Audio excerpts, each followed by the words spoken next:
რატომ მოატყუეთ ცეცხლზე და კიდევ 7 ბრალდება? რას გულისხმობთ სასამართლოს ტყუილში?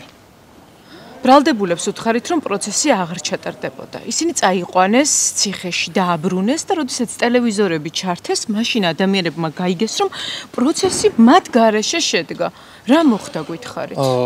პროცესი მიმდინარეობდა მათი დასწრებით. პროცესის მსვლელობის დროს უარი განაცხადეს პროცესის დასწრებაზე. ჩვენ ვტოვებთ აღნიშნულ პროცესს გვერდ ღირსად.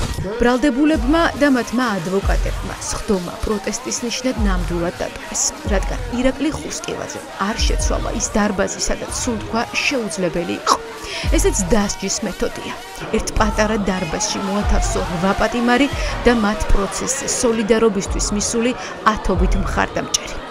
იმ დღეს უჰაერობის გამო სინდისის პატიმარი ირაკლი მიმინაშვილით სულად გახდა. სასამართლოში სასწრაფოს გამოძახებაც გახდა საჭირო. მოსამართლის დამოკიდებულება ყველაზე კარგად იმ დროს გამოჩნდა, როცა ექიმების დასკვნა სხდომაზე წაიკითხა.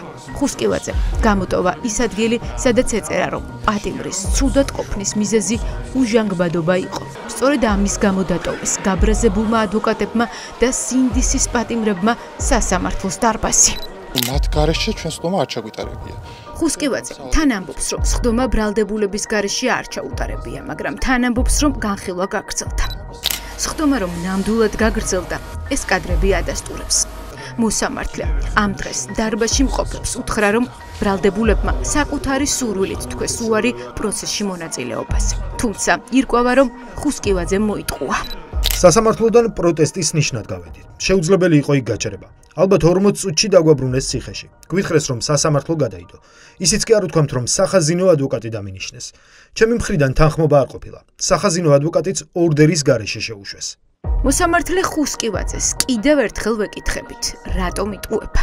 მესამე მცდელობის შემდეგ მოსამართლე ადასტურებს, რომ სხდომის ჩატარება ბრალდებულების გარეშე მოუწია. ბრალდებულები ამბობენ, რომ ციხეში გაიგეს, რომ მათ გარეშე გაგრძელდა პროცესი. ნახეთ, მათ გარეშე გაგრძელდა, იმიტომ რომ ხომ და გაგრძელებული იყო სხდომა, ხომ დასრულებული იყო იმ საკითხის განხილვა. მოსამართლე ხუსკივაძემ კარგად იცის, რომ სასამართლო ვალდებულია დაკავებულის უფლება დაიცვას. ეს მისი მოვალეობაა. ის არ უნდა იყოს მხარე, ოლიგარქის მხარე. თუმცა მისი პასუხებიდან რჩება განცდა, რომ სულ ერთია რას იფიქრებს ხალხი. მისთვის მთავარია რას იფიქრებს მასზე ერთი კაცი შუშის სასახლიდან. თქვენთვის კანონი უფრო მნიშვნელოვანია სამართლის აღსრულება თუ მმართველი პარტიის ინტერესების გატარება? დიახ, სამართლს აღვასრულებ, კანონს ვემსახურებ. აი რომელ სამართალს იქნებ გვითხრათ, იქნებ თქვენ სხვა სამართალი იცით, სხვა კანონები იცით, რასაც ჩვენ ვერ ვხედავთ და მიგვითითეთ რომელი კანონიც ხელმძღვანელობთ, როდესაც ახალგაზრდებს, აქციის მონაწილეებს გამოხატვის თავისუფლების გამო ბევრი წლით უპირებთ ციხეში გამომწყდებას, მითხარით ეს რომელ სამართლიანობაში და რომელ კანონში წერია? ანუ ჩვენს ქვეყანაში გამოხატვის თავისუფლება აღარ არსებობს? ვერ გაგცემთ მაგაზე პასუხს.